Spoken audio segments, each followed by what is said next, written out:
So I'm sitting here. Well, I got pain in my hair, y'all. Sitting here, just thinking about a lot of things. There's a lot going on in my life right now. And I feel like I need to take a deep breath. I was sitting here thinking about something, and I started watching this video on YouTube. And it made me think about my children, because in this particular video, the person mentioned about being 3 years old and like this language that's instilled in you before you even have your own language, and how you don't control how the days go as a child, and you don't know if you're going to receive love for that day or not. Like, you just don't know how the day is going to go because you don't have the language. You don't have the choices or decisions as a child to determine how your day would go. I stopped it right there because I immediately began to think about my children. And I know what I saw is my 4-year-old daughter. So I have 6 children. 4 girls in between 2 boys. So yeah, I have a teenager, tween girls, 6-year-old daughter, 4-year-old daughter, 2-year-old son. And once he said that, it immediately took me back to just thinking about her this morning. And she woke up, and the first thing that she does every morning is she scans the room and she looks for me. And she makes eye contact with me. And then I believe what happens after that is she scans for what the day is going to be through me.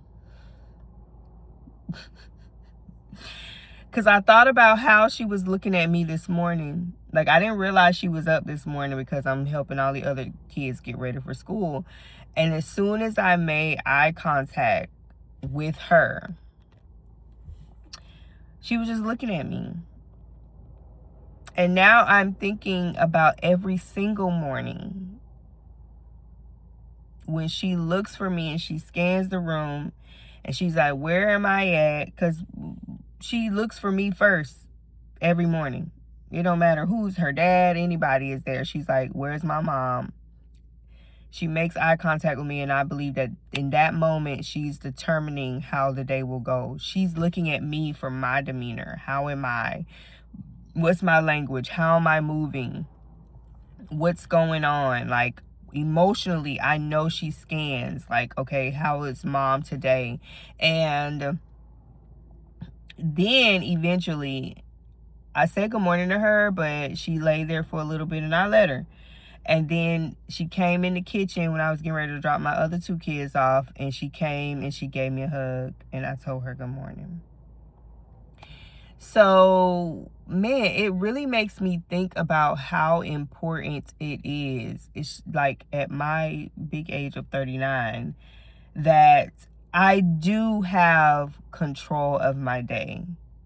What I think determines my day. The decisions I make from the very beginning of the morning determines how my day go. I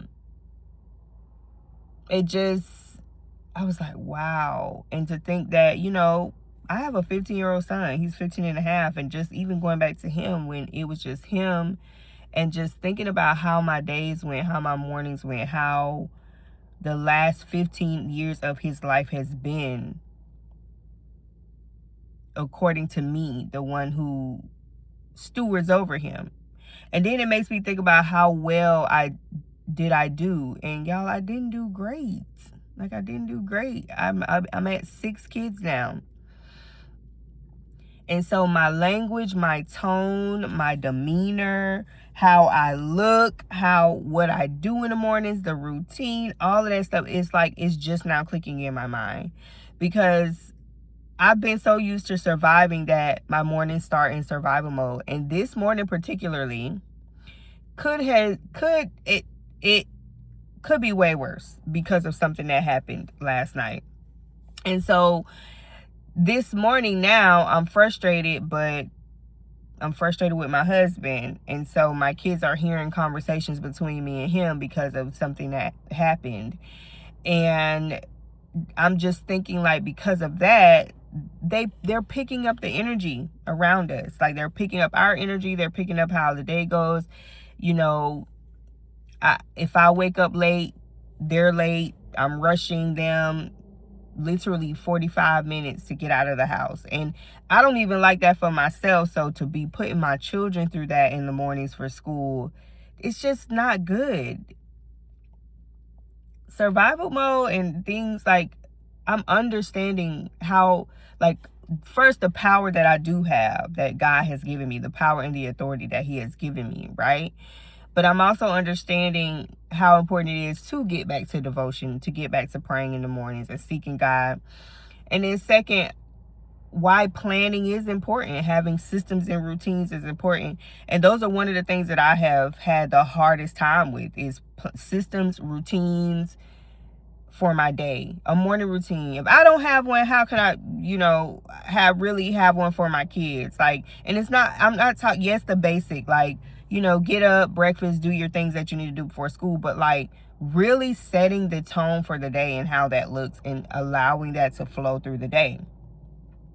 We don't know what's going to happen during the day, right? Which is why we pray, which is why we seek God, which is why we cover ourselves. But the next layer of that is like leadership, discipline, authority, practicing the authority that we have and the control that we have. And what I've recognized is that throughout my entire life, I have had no control, no self-control, no discipline, no consistency.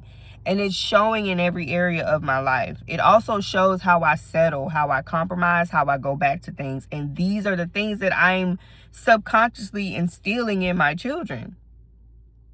Subconsciously. Just thinking about how my 4-year-old scans, looks for me, and I'm believing that that's what determines her day. So when I'm frustrated because she's asking for lemonade and sugar cookies in the morning, who set the tone for that? Who allowed that? Like, who? There's so much more behind this, but man, like, the sabotage. What is leading my day? What emotion is leading my day? What has been leading my day for years? Like shame, guilt, all the negative thoughts, believing the lies about myself or whatever was instilled in me as a child or said to me as a child. I'm still believing these things, which are lies. It's not who I am. It's not my identity, but they have become a part of me and it determines my day. And I'm recognizing the fight that I have had between the two to try to change it, but also to trying to change it, but also it's easier to just go with that chaos, confusion. And so that's what I'm instilling in my children. My children are looking at me and like, if they're if they're asking me to watch YouTube and all of these things, it's like, that's what we have created because of how my day goes, right? And it's so powerful this morning, and it's so much deeper than what I'm explaining, but I just wanted to, like, I had to document this and talk about this because first, God is great, his mercy,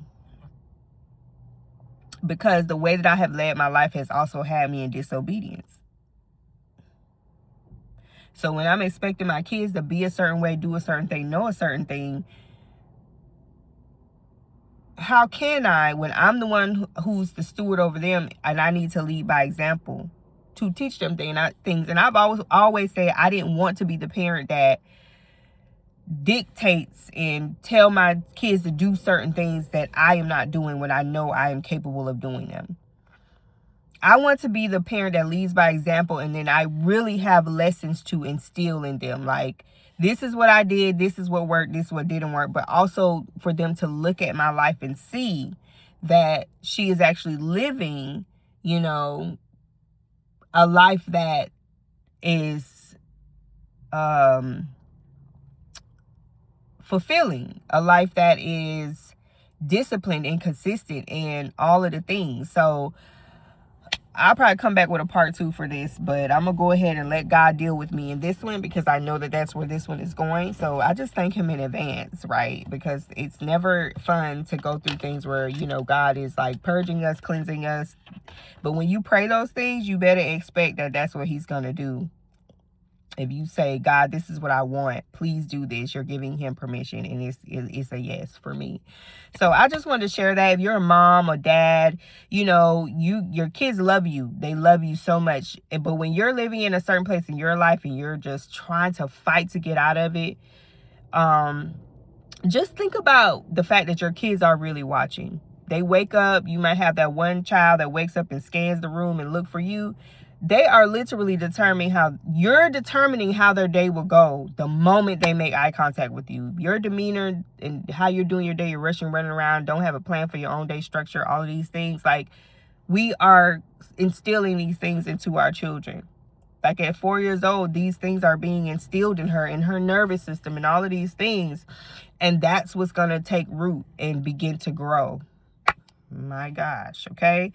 So, man, do I have some reflection to be doing on my own, even to go back as far as 4 years old for myself, and what God will show me, you know, about myself as a young child, what was being instilled in me. I got thoughts right now about what was being instilled at the time, and even throughout my childhood, and things like that, that I took on that has determined the path of my life.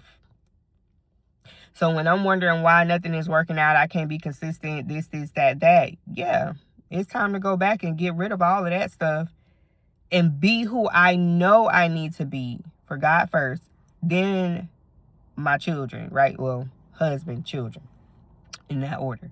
But yeah, because this morning I could be in the worst mood about what happened to me, you know, but I knew it was coming. And I just wasn't doing the things I was supposed to do to even avoid the situation, which is why I'm not mad.